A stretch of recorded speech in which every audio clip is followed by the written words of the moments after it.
साथियों, तो कैसे आप सभी। मैं उम्मीद करता हूं कि सभी दोस्त बहुत अच्छे होंगे, मस्त होंगे, स्वस्थ होंगे। तो चलिए, आज हमारा जो डेली का बिहार पुलिस सेशन है प्रैक्टिस सेट को लेकर के उसको स्टार्ट करते हैं। आज हमने राज्य व्यवस्था, भारतीय राज्य व्यवस्था, इंडियन पॉलिटी से जो भी प्रीवियस ईयर्स में क्वेश्चंस पूछे गए हैं उसका यहाँ पे हम प्रश्न के साथ डिस्कशन करने वाले हैं। काफ़ी इम्पोर्टेंट होगा। तो जो भी दोस्त अगर हमारे चैनल पर नए होंगे तो एक बार वीडियो को शेयर करेंगे, अपने दोस्तों को बताएंगे कि जो है बिहार पुलिस का प्रैक्टिस सेट साथ में प्रीवियस ईयर क्वेश्चन जो है हमारे चैनल पे चल रहा है, जो एग्ज़ाम के अकॉर्डिंग काफ़ी इंपॉर्टेंट है। एग्ज़ाम आते आते आप देखिएगा कि हमारा जो ये प्रैक्टिस सेट है कितना इंपॉर्टेंट होने वाला है जब आप एग्ज़ाम हॉल में जाइएगा तो। ठीक है ना, इतना विश्वास मान के चलिए, जितने भी क्वेश्चन बनेंगे हम सारे क्वेश्चन को यहीं से फंसाने का प्रयास कर रहे हैं। ठीक है, तो वीडियो को अंत तक देखें आराम से, मस्ती में। ठीक है ना, वीडियो को शेयर करते जाए। ठीक है, चलिए, पहला प्रश्न कह रहा है, सभी लोग जुड़ जाएंगे। पहला प्रश्न आप सभी के सामने, इसका आंसर बताने का प्रयास करेंगे। कह रहा है भारत के भारत का जो संविधान है वो किस प्रकार का है। भारत का जो संविधान है दोस्तों, लिखित है या संघीय है या एकात्मक है या परंपराओं पर आधारित है। एक बात तो स्पष्ट है कि जो भारत का संविधान है, देश या कहें तो विश्व का सबसे बड़ा लिखित संविधान माना जाता है भारतीय संविधान को। इसके अलावा भारतीय जो संविधान है एक तरीके से देखें तो संघात्मक भी है, एक तरीके से देखें तो एकात्मक भी है। पूर्ण रूप से संघात्मक भी नहीं है, पूर्ण रूप से एकात्मक भी नहीं है, इसलिए इसे अर्धसंघात्मक भी कहा जाता है भारतीय संविधान। कई विद्वानों ने अर्धसंघात्मक संविधान भी भारतीय संविधान को कहा। तो प्रश्न में यही आपसे सवाल पूछ रहा है कि जो भारत का संविधान है वो आप बताना है तो कैसा है। ऑप्शन को देखते हैं, ऑप्शन से क्वेश्चन को बनाया जाता है। जब भी इस तरीके के प्रश्न आए, आप ऑप्शन को देख करके थोड़ा माइंड सेट का प्रयोग अच्छे से करके इसको आसानी से बना सकते हैं। 1 एवं 2, एक तो पक्का है कि लिखित होगा, 2 भी होगा। ठीक है, दूसरे तरीके बताते हैं 2 और 3, 2 और 3।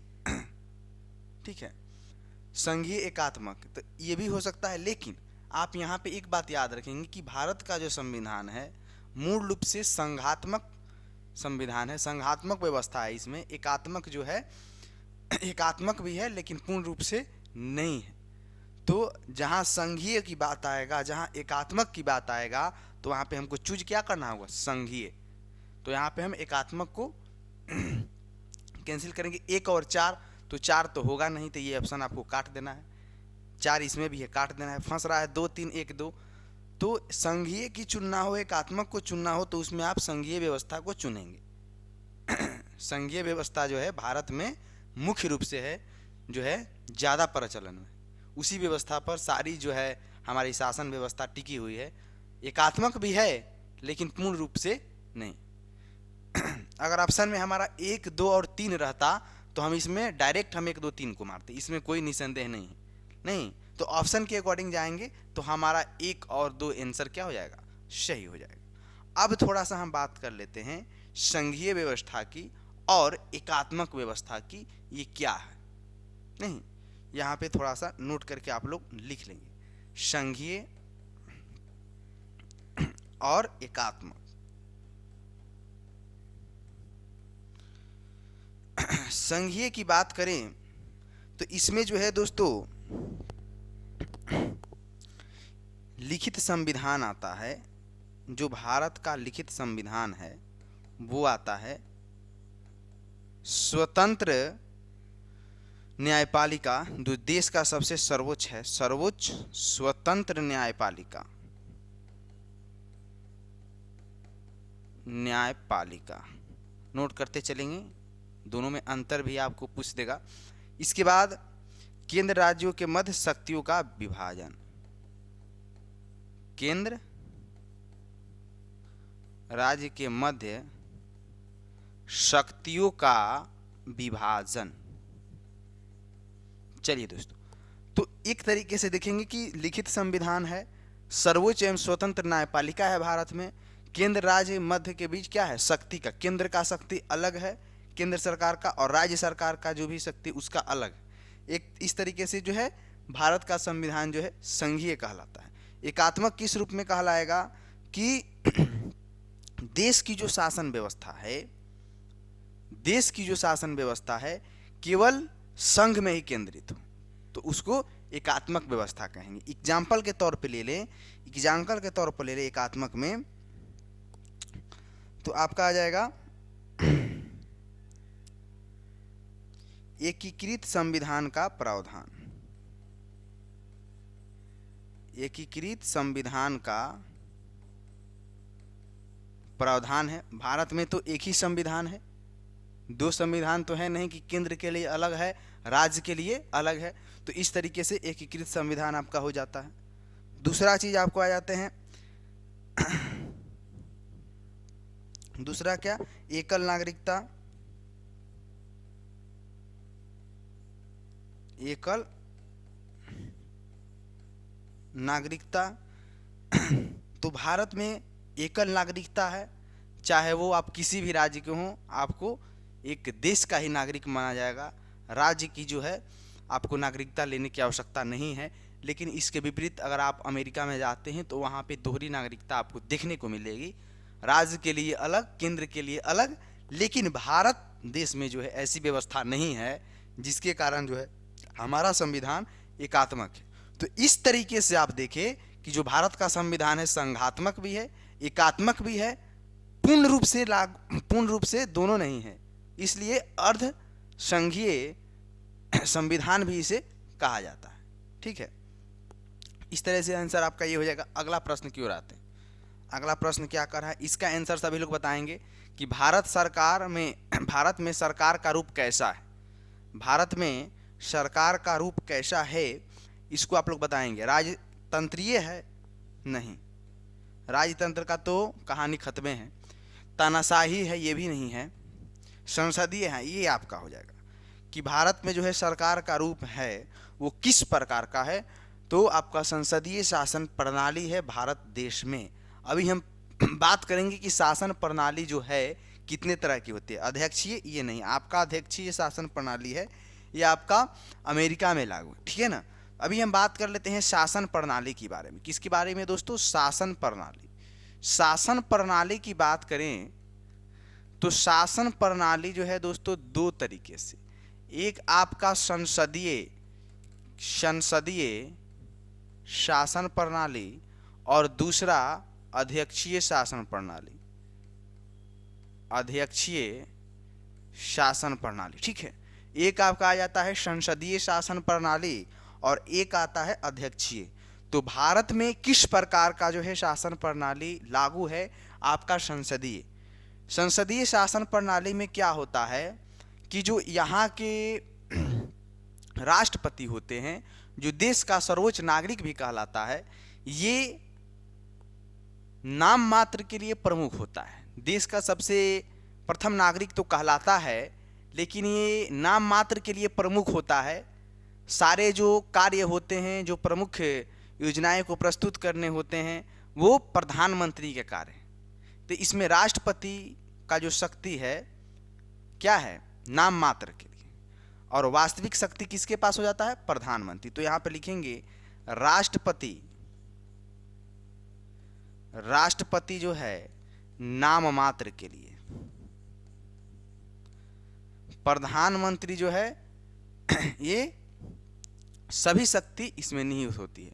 ये देश का मुखिया या प्रमुख कहलाता है। प्रधानमंत्री जो है यहाँ पे सभी शक्ति इसके पास। एग्जाम्पल के तौर पे देखेंगे तो आप भारत को ले लेंगे, ब्रिटेन को ले लेंगे। ब्रिटेन में भी क्या है जी? ब्रिटेन में भी आपका संसदीय शासन प्रणाली है। अमेरिका की जस्ट अपोजिट हम बात करें अमेरिका में, तो यहाँ पे जो है अध्यक्षीय शासन प्रणाली। यहाँ पे देखेंगे अभी हाल ही में चुनाव भी हुआ राष्ट्रपति का, जिसमें जैसे हमारे देश में प्रधानमंत्री का चुनाव काफ़ी जोर शोर से चलता है, वहीं उसी तरीके से अमेरिका में जो है राष्ट्रपति का चुनाव अभी हाल ही में हुआ। डोनाल्ड ट्रंप जो है दूसरी बार अमेरिका के राष्ट्रपति बनते हैं जॉर्ज बाइडेन को हरा करके। तो वहाँ पे जो प्रधानमंत्री होता है वो केवल नाम मात्र के लिए होता है। राष्ट्रपति के हाथों में सभी कार्य निहित होते हैं, शक्ति जितनी भी होती है राष्ट्रपति के हाथ में। तो यहाँ पे राष्ट्रपति प्रधान हो जाता है, राष्ट्रपति क्या हो जाता है, प्रधान हो जाता है। राष्ट्रपति क्या हो जाता है, प्रधान हो जाता है। एग्जाम्पल के तौर पे आप यूएसए को ले सकते, अमेरिका, ठीक है। तो एक तरीके से देखिए कि शासन प्रणाली कितने प्रकार की हो गई, 2, संसदीय अध्यक्षीय, जिसमें राष्ट्रपति केवल नाम मात्र के लिए है, नहीं केवल चुपचाप बैठे रहेंगे, वो प्रधानमंत्री के इशारे पर ही कार्य करेंगे, प्रधानमंत्री के हाथों में सभी कार्य निहित हैं, सभी शक्ति भी प्रधानमंत्री के हाथों में, ठीक है। केवल नाम मात्र के लिए राष्ट्रपति कौन सी शासन हो जाएगा, संसदीय, जिसमें ब्रिटेन, भारत, ठीक है, आ जाता है। इसके अलावा अध्यक्षीय की बात करें तो इसमें राष्ट्रपति जो होता है वास्तविक देश का जो है वास्तविक प्रधान होता है, सभी शक्तियाँ राष्ट्रपति में निहित है, नहीं वैसे शासन को अध्यक्षीय जैसे अमेरिका, ठीक है। तो इस तरीके से भारत में पूछ रहा है, भारत में तो आंसर क्या हो जाएगा, संसदीय। पूरा कॉन्सेप्ट क्लियर, चलिए आगे बढ़ जाते हैं। बहुत अच्छा, वीडियो अच्छा लग रहा हो तो एक बार शेयर जरूर करिएगा सभी लोग। बिहार पुलिस के लिए काफ़ी इंपॉर्टेंट जो है सेशन आप सभी के सामने ले करके आते हैं डेली। हम जो है 12 बजे आपके यूट्यूब चैनल पे लाइव रहते हैं। हमारा यूट्यूब चैनल है सक्सेस मास्टर बाय अनूप सरकार। तो जुड़िए, चैनल को सब्सक्राइब कर लीजिए, शेयर करिए, ताकि जो भी नोटिफिकेशन है आप तक आसानी से पहुंच सके और बिहार पुलिस में आपका रिजल्ट सुनिश्चित हो। चलिए अगला प्रश्न आप सभी के सामने, पंचायतों में, नगर निगमों में और नगर पालिकाओं के लिए चुनाव हेतु संबंधित क्षेत्र को छोटे निर्वाचन क्षेत्रों में विभाजित किया जा सकता है जो कहलाता है। आइए, बहुत ही अच्छा प्रश्न है। क्वेश्चन को थोड़ा बड़ा में किया गया है, लेकिन समझिएगा तो काफ़ी आसान है। इसको देखते हैं। पंचायत कह रहा है, नगर निगम कह रहा है, नगर पालिका, यहाँ देख लेना बस 3 चीज़ों को। चुनाव हेतु संबंधित क्षेत्रों को छोटे छोटे निर्वाचन क्षेत्रों में विभाजित किया जाता है जो कहलाता है क्या, वार्ड। क्या कहलाता है जी, वार्ड कहलाता है। यह आपका तीसरा प्रश्न है, वार्ड कहलाता है। देखेंगे संविधान के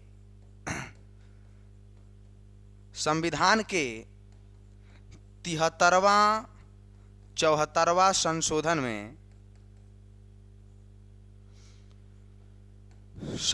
में नगर पालिका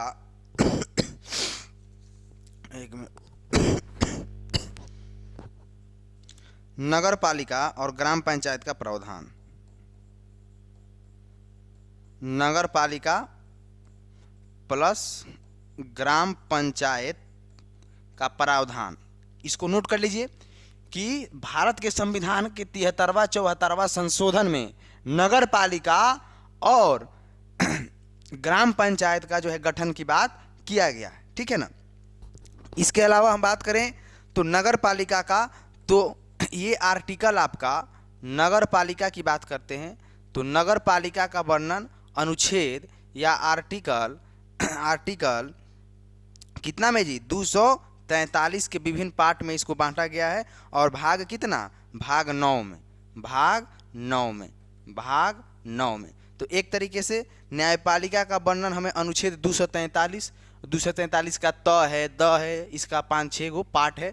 आप जाइएगा, पॉलिटी का एम लक्ष्मीकांत का बुक हो या अगर आपके पास छोटा वाला बियर एक्ट है उसमें 243 अनुच्छेद को एक बार देख लीजिएगा। सारा जो नगर पालिका से संबंधित जो भी क्वेश्चन है क्लियर हो जाएगा। तो 243 में किसका वर्णन है, नगर पालिका, भाग 9 में, ठीक है। किस संशोधन, 73वां 74वां संविधान संशोधन में नगर पालिका ग्राम पंचायत का गठन किएगा। वार्ड आपका हो जाएगा ये सब आंसर, ठीक है। आगे बढ़ते हैं, चलिए अगला सवाल क्या कह रहा है, लोकतांत्रिक सरकार के 3 अंग है। काफी मजेदार प्रश्न, इसका आप लोग जवाब देने की प्रयास करेंगे कि लोकतांत्रिक सरकार का 3 प्रमुख अंग हैं, कौन कौन से हैं जी, कार्यपालिका, विधायिका, न्यायपालिका। कार्यपालिका, विधायिका, न्यायपालिका कहाँ है, कार्यपालिका, विधायिका, न्यायपालिका सरकार के जो है 3 प्रमुख अंग हैं। इसी 3 अंग से जो है देश का शासन प्रशासन चलता है। तो सरकार के 3 अंग कौन कौन से हैं जी? कार्यपालिका, नोट करिए, कार्यपालिका, कार्यपालिका ये आपको विधि बनाने का काम करती है, विधि बनाने का काम करती है, जिसमें आपका देश की संसद प्लस राज्य का विधानमंडल शामिल होता है। और देश की संसद की बात करें तो उसमें आपका राष्ट्रपति भी आ जाएंगे, लोकसभा भी आ जाएगा, राज्यसभा भी आ जाएगा। राज्य की विधानसभा की हम बात करेंगे, राज्य की विधानमंडल की, तो उसमें आपका राज्य के राज्यपाल आ जाएंगे जो राज्य का प्रमुख होते हैं नाम मात्र के लिए। उसके अलावा आपको इसमें विधानसभा आ जाएगा जो राज्य का निम्न सदन होता है। इसके बाद विधान परिषद आ जाएगा। तो ये जो लोकसभा है, राष्ट्रपति हैं या राज्यसभा है, और राज्यों में देखेंगे कि राज्यपाल हैं, विधानसभा है, विधान परिषद है, ये क्या करता है? देश में या राज्य में विधि निर्माण प्रक्रिया का कार्य करता है। और ये जो विधि बनाता है इसको लागू कौन करवाता है, ये भी सवाल है। तो जो विधि बनाया उसको लागू कौन करवाएगा? विधायिका। लागू कौन करवाएगा जी? विधायिका। एकदम क्लियर करते चलिए। तो यहां पे आ जाएगा आपका क्या? विधायिका लिख लीजिए। पूरा कंसेप्ट आपको क्लियर करा देंगे, इतना गारंटी मान करके चलिए। एक भी प्रश्न, जो भी सब्जेक्ट्स का हम एमसीक्यू करा रहे हैं वहां से प्रश्न जरूर फंसेगा। आप एग्जाम दे करके आइएगा तो पूछिएगा, ठीक है ना, इतना वादा कर रहे हैं।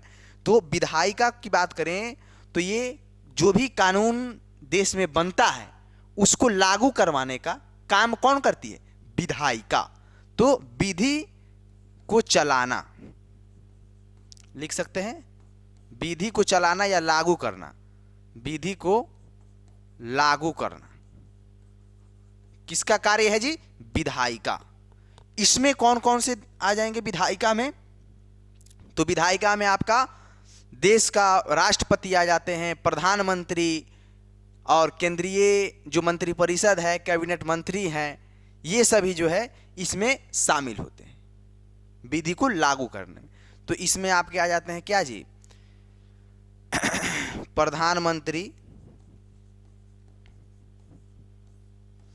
प्रधानमंत्री, इसके बाद से मंत्रिपरिषद, और जितने भी आप देखेंगे अफसर हैं, अधिकारी हैं देश के, बड़े बड़े अफसर, आईएएस हो गए, आईपीएस, ये सभी विधायिका कहेंगे, क्योंकि विधि निर्माण को जो लागू करते हैं उनके अफसरों का भी इसमें हाथ होता है। तो उसको भी नोट कर सकते हैं, ठीक है ना। राज्यों में आप मुख्यमंत्री को ले लें, चलिए एक तरीके से नोट कर लें। न्यायपालिका की बात करें तो ये न्याय दिलाने में सहायक होता है देश में, ठीक है ना। जो भी कानून के प्रतिकूल व्यवस्थाएं बनाई जाएगी उसको निरस्त करने का काम कौन करती है? न्यायपालिका। न्यायपालिका की बात कर लेते हैं। न्यायपालिका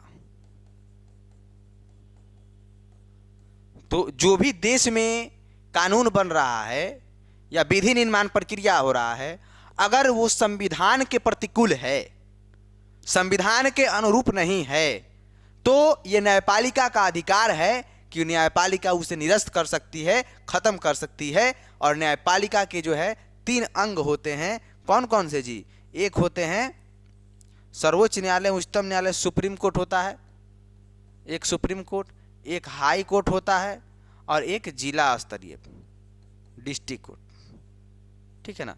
तो ये 3 अंग होता है न्यायपालिका का। जो भी विधि बना, कानून बना, अगर वो संविधान के खिलाफ है, संविधान के प्रतिकूल में है, तो उसे निरस्त करने का काम कौन करेगी? न्यायपालिका। न्यायपालिका कितने अंग है न्यायपालिका के? 3। सबसे पहला सर्वोच्च न्यायालय, सुप्रीम कोर्ट, दूसरा उच्चतम न्यायालय, और तीसरा आपका क्या है? जिला स्तरीय न्यायालय, ठीक है। इस तरीके से आपका राइट आंसर सरकार के जो 3 अंग, कार्यपालिका, विधायिका, न्यायपालिका। आगे बढ़ जाए, चलिए, बहुत अच्छा दोस्तों। अगला सवाल आप सभी के सामने। सरकार की ओर से भारत में महिलाओं के हित संरक्षण के लिए निम्नलिखित में से किसका गठन किया गया? काफी वीवीआई प्रश्न है, इसको आप लोग नोट कर लें चाहें तो, बहुत ही अच्छा सवाल आप सभी के सामने। पांचवा प्रश्न है, इसका आंसर आप लोग बताएंगे। सरकार की ओर से जो भारत में महिलाओं के हित के संरक्षण के लिए जिस गठन का निर्माण किया गया है उसका नाम बताएंगे।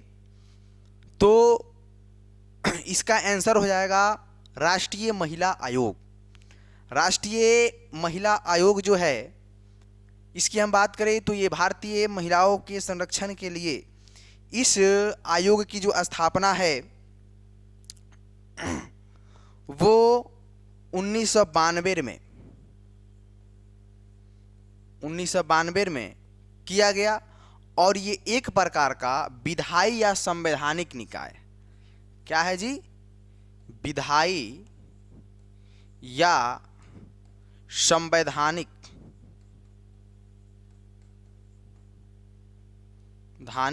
निकाय। तो ये भी प्रश्न आपसे पूछ देगा कि जो राष्ट्रीय महिला आयोग है वो कौन सी संस्था के अंतर्गत है। तो विधायी या संवैधानिक निकाय के अंतर्गत जो है आता है राष्ट्रीय महिला आयोग, ठीक है ना। इसकी स्थापना 1992 में जो है, 92 में राष्ट्रीय महिला आयोग अधिनियम, राष्ट्रीय महिला आयोग अधिनियम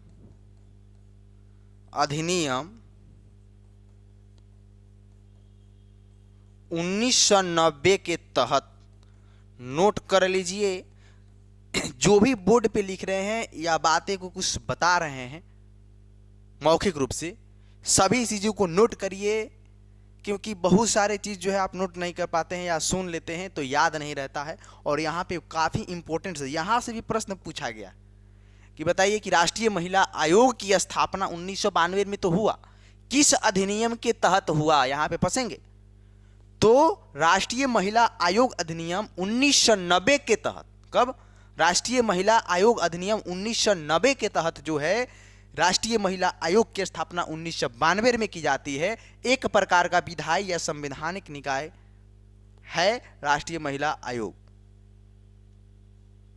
आगे बढ़ जाए तो चलिए, बहुत अच्छा। अगला सवाल क्या कर रहा है, इसका आंसर सभी लोग बताएंगे कि भारत में जो है पंचायती राज व्यवस्था को लागू करने वाला प्रथम राज्य बताएंगे। बहुत ही अच्छा सवाल है कि भारत में पंचायती राज व्यवस्था को लागू करने वाला प्रथम राज्य कौन सा है जी। 2 अक्टूबर 1959। 2 अक्टूबर 1959 को जो है इसे लागू किया गया राजस्थान के नागौर जिला में। राजस्थान के कहाँ जी, नागौर जिला में। तत्कालीन प्रधानमंत्री कौन, तत्कालीन पीएम पंडित नेहरू के द्वारा। किसके द्वारा जी, पंडित नेहरू के द्वारा जो है भारत में पंचायती राज व्यवस्था को लागू करने वाला प्रथम राज्य कौन, राजस्थान के नागौर जिला में 2 अक्टूबर 1959 को इसे लागू किया जाता है। नहीं, तत्कालीन प्रधानमंत्री जो है पंडित जवाहरलाल नेहरू के द्वारा। और ग्राम पंचायत की गठन की बात करें तो भारतीय संविधान के आर्टिकल 41 में इसका वर्णन है। नहीं तो, और दूसरा राज्य कौन बन जाता है 1959 में ही, 2 अक्टूबर के बाद जो है दूसरा राज्य आप आंध्र प्रदेश को लिख लेंगे। दूसरा राज्य कौन है जी, यहाँ पर ये क्या पंचायती राज व्यवस्था को लागू किया गया दूसरा राज्य, तो आपका आंध्र प्रदेश। दूसरा राज्य कौन हो जाएगा जी, आंध्र प्रदेश, एपी लिख देते हैं, ठीक है, नोट कर लेंगे। हालांकि यही आपसे सवाल करता है राजस्थान के नागौर जिला से। 2 अक्टूबर 1959 को पहली बार देश में पंचायती राज व्यवस्था लागू हुआ पंडित जवाहरलाल नेहरू के द्वारा, ठीक है। आगे बढ़ जाते हैं। 8वां प्रश्न क्या कह रहा है, राष्ट्रपति द्वारा राज्यसभा में सदस्यों मनोनीत सदस्यों की संख्या कितनी है। आइए इसका आंसर का जवाब देंगे आप लोग। चलिए, बहुत अच्छा, बहुत बढ़िया। इसका आप लोग जवाब करेंगे।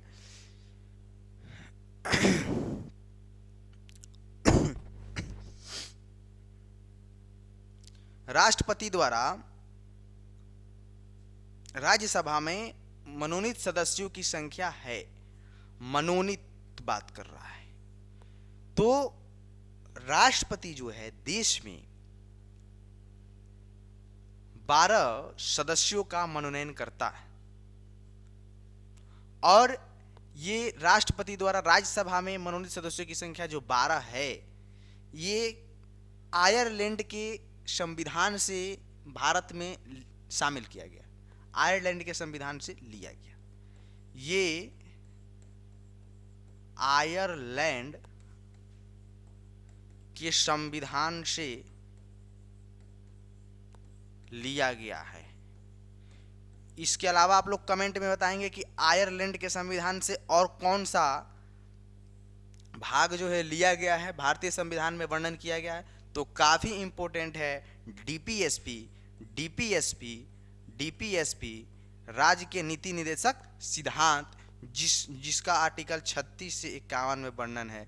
ये बहुत बार एग्जाम में पूछा गया, इसकी गिनती नहीं, कि राज्य के नीति निर्देशक तत्व डीपीएसपी किस देश के संविधान से लिया गया है। तो आयरलैंड, कहीं कहीं पे आयरिश भी लिखा हुआ है, तो आयरिश उसको मारेगी। आप यहां पे एक बात ध्यान देंगे कि राष्ट्रपति जो है देश में जो 12 सदस्यों का मनोनयन राज्यसभा में करता है, किस क्षेत्र के लिए, तो वो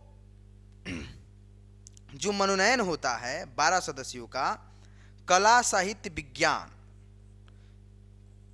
कला साहित्य विज्ञान या समाज सेवा, समाज सेवा के क्षेत्र में जो है राष्ट्रपति व्यक्तियों को चिन्हित कर राज्यसभा में इन्हें मनोनीत करने का काम करता है, जिनकी संख्या कितनी है, 12 है। कितनी है, 12 है। बहुत ही इंपॉर्टेंट प्रश्न था, इसको आप लोग याद रखेंगे। हम बढ़ जाते हैं आगे। चलिए अगला सवाल आप सभी के सामने, सर्वोच्च न्यायालय के न्यायाधीश के सर्वोत्तम रह सकते हैं, उम्र की बात कर रहा है ना जी, उम्र की बात कर रहा है सर्वोच्च न्यायालय की, ठीक है ना।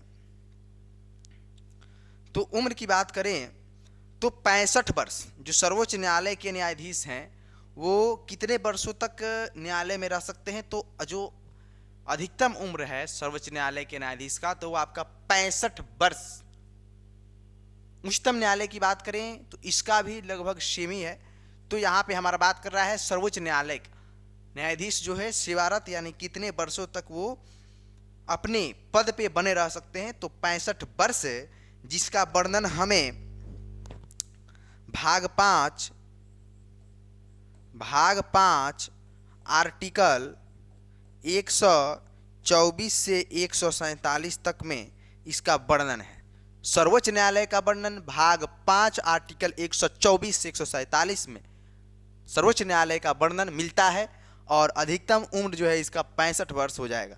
अगला क्वेश्चन आ जाते हैं, इसका आंसर सभी लोग बताएंगे कि सुप्रीम कोर्ट के जुडिशियल रिव्यू न्यायिक पुनर्विलोकन, आ जाइए, बहुत ही अच्छा प्रश्न है। न्यायिक पुनर्विलोकन, न्यायिक पुनर्विलोकन किस देश के संविधान से लिया गया है, कमेंट बॉक्स में बताएं, हम तो बताइए करेंगे यहाँ पे। तो न्यायिक पुनर्विलोकन जो है जुडिशियल रिव्यू, ये अमेरिका के संविधान से लिया गया है। कहाँ से लिया गया है जी, अमेरिका के संविधान से लिया गया है। जुडिशियल रिव्यू कहाँ से, अमेरिका के संविधान से लिया गया है। कहाँ से जी, अमेरिका के संविधान से जुडिशियल रिव्यू को लिया गया है, ठीक है ना। तो सुप्रीम कोर्ट के जुडिशियल रिव्यू कार्यकलाप का मतलब क्या अधिकार होता है, इसका आंसर पूछ रहा है कि जुडिशियल रिव्यू जो है, न्यायिक पुनर्विलोकन जो है देश में, इसका अर्थ क्या है उसको यहाँ पे बताने का कह रहा है। तो इसका आप लोग आंसर अपने ही निर्माण का पुनरीक्षण करना, देश के न्यायिक प्रक्रिया में प्रचलन, संविधान विधि प्रावधान की संवैधानिक वैधता का परीक्षण, संविधान की सर्वाधिक पुनर्विलोकन। तो इसका जो राइट आंसर हो जाएगा, संविधान विधि प्रावधान की संवैधानिक वैधता का परीक्षण यानी जांच। एकदम समझ जाइए। जांच, आ जाइए, बहुत इंपॉर्टेंट टॉपिक है। न्यायिक पुनर्विलोकन की बात कर रहा है। तो न्यायिक पुनर्विलोकन जो है देश में, ये संवैधानिक वैधता की जांच करती है, परीक्षण करती है कि देश में जो भी कानून विधि व्यवस्था बनी है वो सही तरीके से कार्य कर पा रही है या नहीं। उसका परीक्षण जांच कौन करता है? न्यायिक पुनर्विलोकन के माध्यम से। अगर वो उसके विपरीत पाया जाएगा तो उसे निरस्त कौन करेगा? अभी हम बताएं, सर्वोच्च न्यायालय नहीं, तो न्यायपालिका का ही भाग है एक न्यायिक पुनर्विलोकन, जो विधि या संवैधानिक वैधता की जांच करने का काम, परीक्षण करने का काम। आप इतना समझिए कि जो विधि है या जो भी संविधान है, उसके द्वारा बनाए गए कानून है, उसकी जांच करता है कौन? न्यायिक पुनर्विलोकन के। तो उसकी जांच करना ही क्या कहलाता है? न्यायिक पुनर्विलोकन, जो अमेरिका के संविधान से लिया गया है। तो वही यहां पे कह रहा है, जुडिशियल रिव्यू कार्यकलाप का मतलब क्या है? संविधान, विधि, प्रावधान की जो संवैधानिक वैधता है उसका परीक्षण। परीक्षण देख लिए ना, बस मार देंगे। भाषा से मतलब नहीं है कि ऑप्शन इतना लंबा दिया है, शब्द को पकड़िए। नहीं, अपने दिमाग में एक ट्रिक सा बना करके चलिए कि ऑप्शन को कैसे पकड़ना है। यहाँ पे परीक्षण हम देखें ना, जांच लिख दिए तुरंत। अब एग्जाम में हमसे प्रश्न पूछेगा तो आसानी से हम उसको टिक आउट कर देंगे। तो ये कुछ ट्रिक है जिससे आप क्वेश्चन को आसानी से सही बना सकते हैं। अगला सवाल आप सभी के सामने, इसका आंसर आप लोग बताएंगे। किसी राज्य के मुख्यमंत्री की नियुक्ति जो है किसके द्वारा की जाती है? इसका आंसर आप लोग कमेंट बॉक्स में बताने का प्रयास करेंगे। बहुत ही शानदार मजेदार प्रश्न है कि किसी राज्य के मुख्यमंत्री की नियुक्ति किसके द्वारा की जाती है, तो इसका आप लोग आंसर बताने का प्रयास करेंगे। तो राज्य के राज्यपाल के द्वारा जो है किसी राज्य के मुख्यमंत्री की नियुक्ति की जाती है। राज्यपाल आपको पता है कि राज्य का प्रमुख होता है, लेकिन मुख्यमंत्री के पास सभी जो सर्वाधिक शक्ति है या विशेष शक्ति है उसके पास निहित होती है। नहीं, तो राज्यपाल जो है विधानसभा में जो बहुमत दल के नेता होते हैं उनको मुख्यमंत्री की शपथ दिलाते हैं। मुख्यमंत्री होने के लिए पात्र होने के लिए क्या चाहिए कि वो विधान परिषद या विधानसभा का सदस्य होना चाहिए, तभी वो मुख्यमंत्री बन सकते हैं। ठीक है, तो राज्यपाल जो है किसी राज्य के मुख्यमंत्री की नियुक्ति करते हैं कि राज्य के राज्यपाल। अभी बिहार के राज्यपाल बताएंगे कौन है जी, नए बने हैं जनवरी में, जनवरी के शुरू महीने में ही शपथ लिए हैं। कौन नए बने हैं? आरिफ मोहम्मद खान। आरिफ मोहम्मद खान ये पहले केरल के राज्यपाल थे, जो अभी वर्तमान में बिहार के राज्यपाल बनाए गए हैं। इससे पहले बिहार के जो राज्यपाल थे विजेंद्र विश्वनाथ आर्लेकर थे, जो अब केरल के राज्यपाल बना दिए गए हैं। अदला का बदला यहाँ पे किया गया। तो खैर वो तो आपका स्टैटिक जीके में आ गया, लेकिन यहाँ पे पूछ रहा है पॉलिटी के अकॉर्डिंग देखें तो मुख्यमंत्री की नियुक्ति जो है राज्यपाल के द्वारा की जाती है।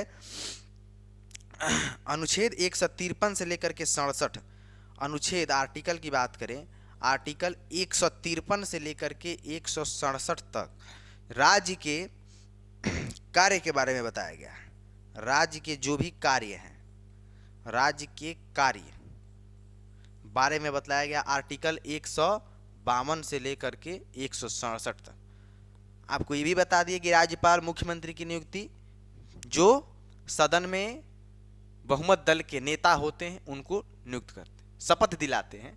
ठीक है ना। चलिए, राष्ट्रपति, प्रधानमंत्री, मंत्रिपरिषद ये आपका केंद्र में आ जाएंगे, राज्य सरकार के हिस्सा नहीं है। अगला सवाल, संविधान के किस संशोधन ने मूलभूत अधिकारों पर नीति सिद्धांतों को श्रेष्ठता प्रदान की? बहुत ही अच्छा प्रश्न है। आ जाइए लाइन पे। चलिए दोस्तों, संविधान के किस संशोधन ने मूलभूत अधिकार, ऐसे किया जाता है क्वेश्चन, नीति निर्देशक सिद्धांत।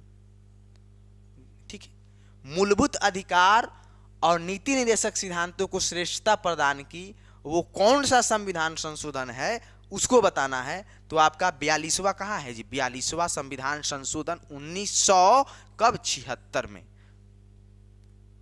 आपको यह भी पता होना चाहिए कि 42वां संविधान संशोधन के द्वारा भारत के संविधान में 3 शब्द जोड़े गए, वो कौन कौन से आप बताएंगे कि 42वां संविधान संशोधन है, इसमें 3 शब्द जो जोड़े गए, 3 शब्द समाजवादी, इसके अलावा कर लीजिएगा, इसके अलावा यानी नीति निर्देशक सिद्धांत का जो मूलभूत अधिकार है इसकी श्रेष्ठता प्रदान इसी संशोधन में हुआ। लेकिन इसके अलावा की हम बात करें, इसके अलावा आपको 3 शब्द संविधान में जोड़ा गया, 3 शब्द संविधान में जोड़ा गया जो आपका समाजवादी,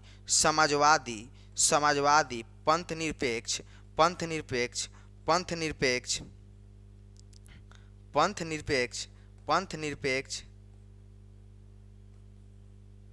एक मिनट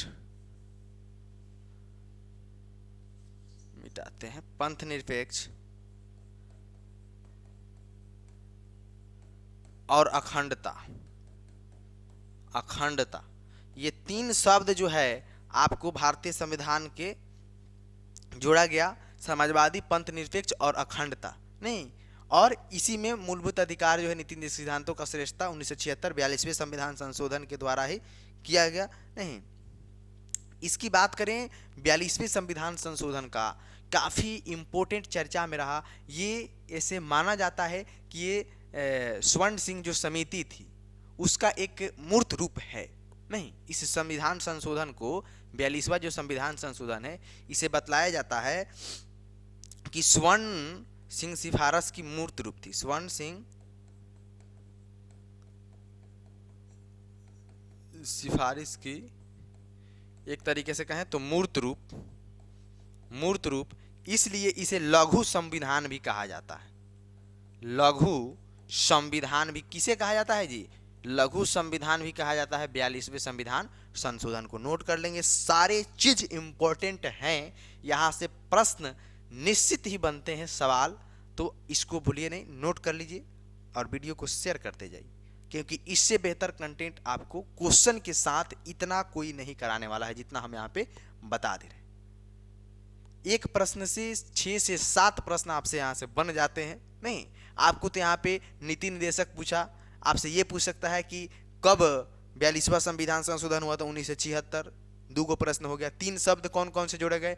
समाजवादी, पंथ निरपेक्ष, अखंडता, 3 गो प्रश्न हो गया यहाँ पे। चौथा प्रश्न किस समिति के सिफारिश पे आधारित है, ये किसका रूप है? तो स्वर्ण सिंह सिफारिश, 4 गो हो गया। किसे लघु संविधान कहा जाता है नहीं, तो इसी को 42वें संविधान। 5 प्रश्न हुआ ना जी, तो हम बताए ना कि 5 से 6 या 6 से 7 प्रश्न एक क्वेश्चन से आपको बन रहा है।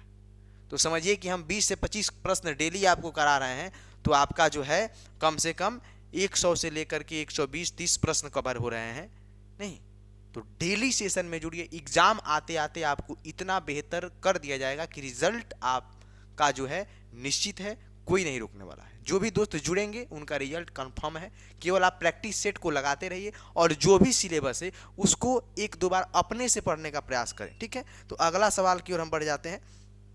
क्या कह रहा है 13 नंबर, बलवंत राय मेहता समिति ने किस प्रकार पंचायती राज की संरचना की सिफारिश की?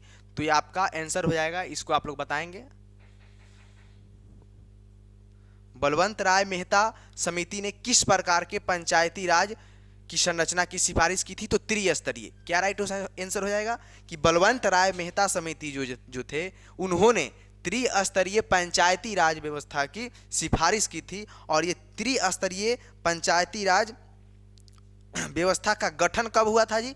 गठन कब हुआ था? 1957 में। कब हुआ था? 1957 में। और ये त्रिस्तरीय जो गठन स्थापित की थी बलवंत राय मेहता समिति के द्वारा, वो कौन कौन से है उसको नोट कर लिए कि 3 स्तरीय जो पद्धति थी, 3 स्तरीय जो पद्धति थी वो कौन कौन सी थी, इसको आप लोग नोट करेंगे। पहला ग्राम पंचायत, दूसरा आपका क्या आ जाएगा दोस्तों? दूसरा आप लोग नोट करेंगे पंचायत समिति। दूसरा क्या हो जाएगा? पंचायत समिति। तीसरा आपका क्या हो जाएगा दोस्तों? बताने की कोशिश करेंगे। तीसरा आपका आ जाएगा जिला परिषद। क्या हो जाएगा? जिला परिषद।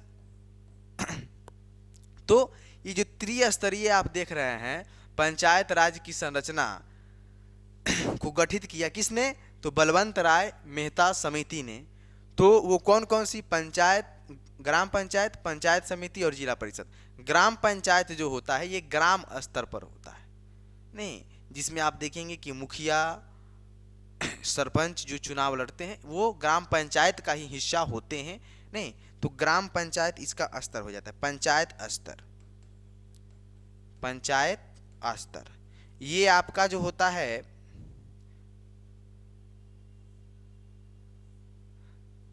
पंचायत समिति, ये ब्लॉक स्तर पर, ब्लॉक स्तर पर।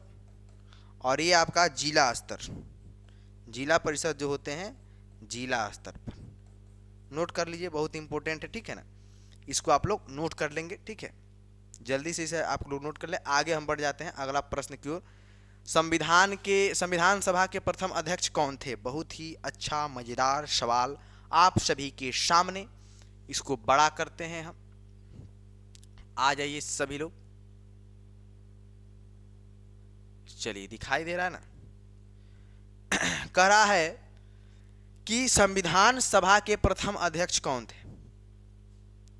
ठीक है, प्रथम अध्यक्ष, यहां पे अस्थाई अस्थाई नहीं पूछा है, ठीक है, और ऑप्शन में सच्चिदानंद सिन्हा भी नहीं है कि उसको हम टिक आउट करेंगे।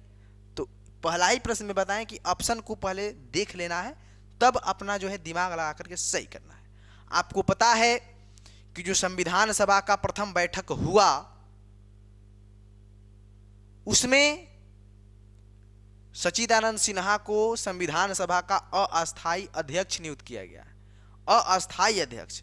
लेकिन जो संविधान सभा की द्वितीय बैठक होती है उसमें जो है राजेंद्र प्रसाद को जो है अस्थाई अध्यक्ष के रूप में क्या किया जाता है? चुना जाता है, अस्थाई अध्यक्ष।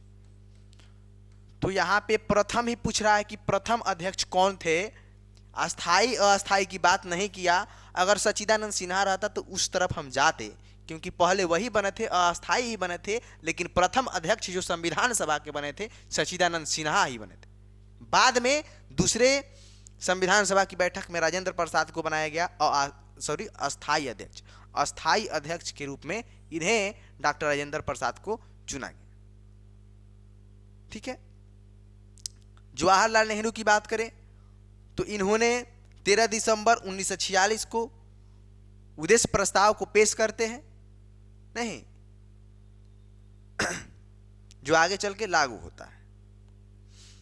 तो एक तरीके से यहां पे प्रथम अध्यक्ष की बात कर रहा है, तो हम क्या बताएंगे? राजेंद्र प्रसाद। आगे बढ़ जाते हैं, चलिए अगला सवाल, भारतीय संविधान कब पारित हुआ? लीजिए, एकदम VVI प्रश्न आप सभी के सामने लेकर के आए हैं, पूछा गया सवाल है और ये आपका आने वाले एग्जाम में भी पूछेगा। कहां से प्रश्न बनाएगा? Previous year. बिहार के अधिकतर जो एग्जाम होती है कॉम्पिटिटिव, वो प्रीवियस ईयर 40 से 50 प्रश्न प्रीवियस ईयर पे आधारित होते हैं। नया क्वेश्चन बहुत कम देखने को मिलता है। तो प्रीवियस ईयर क्वेश्चन पे अगर आप पकड़ कर लेते हैं, प्रैक्टिस सेट वगैरह बना लेते हैं, तो आप 60 से 70 स्कोर आराम से कर लेंगे, जिससे आपका रिजल्ट भी हो जाए। बहुत बड़ी संख्या में बहाली भी है, तो इसमें उतना स्कोर करने से रिजल्ट हो जाएगा, ठीक है ना।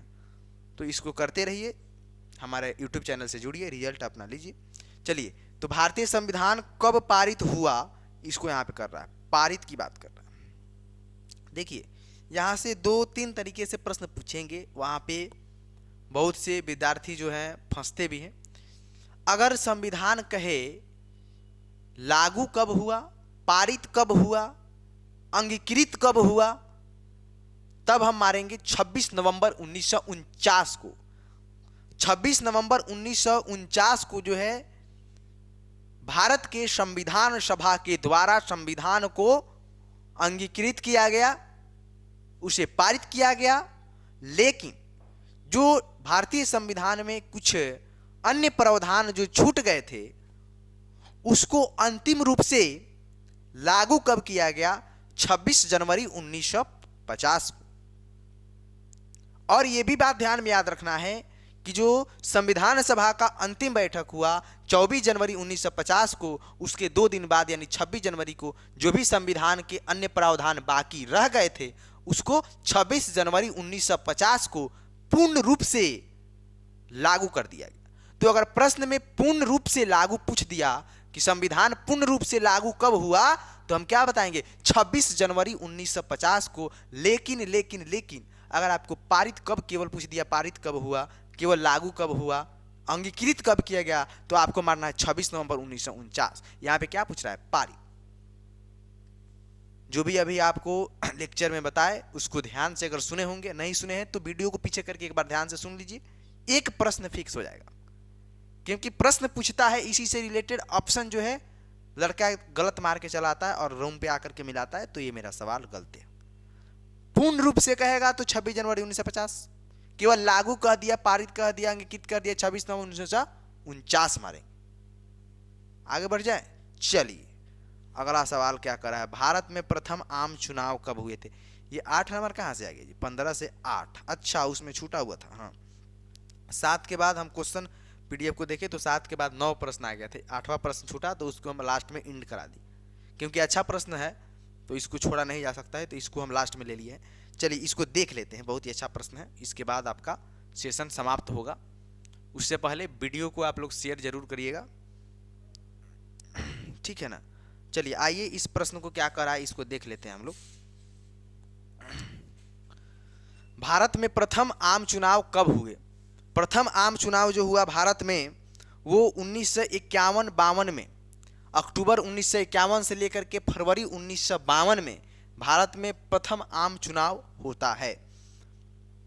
तो 1952 यहाँ पे ऑप्शन के अकॉर्डिंग जाएंगे, 51 तो है नहीं, 1952 है, तो 1952 आपका क्या हो जाएगा, राइट आंसर हो जाएगा। भारत में प्रथम आम चुनाव की बात करें तो अक्टूबर 1951 से लेकर के फरवरी 1952 तक चला। इसमें जो है भारत में कुल जो सीटें थी 489 सीटें पर, लोकसभा की सीटें 489 थी। इतने सीटों पर जो है आम चुनाव होता है, जिसमें से 364 सीट जो है कांग्रेस को प्राप्त होता है और वो अपनी सरकार बनाती है। और इसमें जो है पंडित जवाहरलाल नेहरू जो है क्या बनते हैं, देश के प्रधानमंत्री बनते हैं। 364 सीट जो है कांग्रेस को मिलता है 489 में। तो प्रथम जो आम चुनाव हुआ भारत में कितने सीटों पर, 489, जिसमें 364 कांग्रेस को मिलता है और इसमें जो देश के प्रधानमंत्री बनते हैं पंडित नेहरू। एक बात यहाँ पे ध्यान से याद रखेंगे कि इस चुनाव में जो है अंबेडकर, डॉक्टर भीमराव अंबेडकर जो थे दिल्ली से, वो चुनाव इसमें हार जाते हैं। तो इस बात को भी आप याद रखेंगे। इस तरीके से जो प्रथम आम चुनाव हुए वो अक्टूबर 1951 से फरवरी 1952 तक, यहाँ पे ऑप्शन में हमारा 52 है, ये आपका राइट आंसर हो जाएगा, ठीक है। तो इस तरीके से जो हमारा आज का सेशन है समाप्त होता है। हम आते हैं नेक्स्ट वीडियो में, तब तक के लिए आप सभी को बहुत बहुत धन्यवाद, थैंक यू।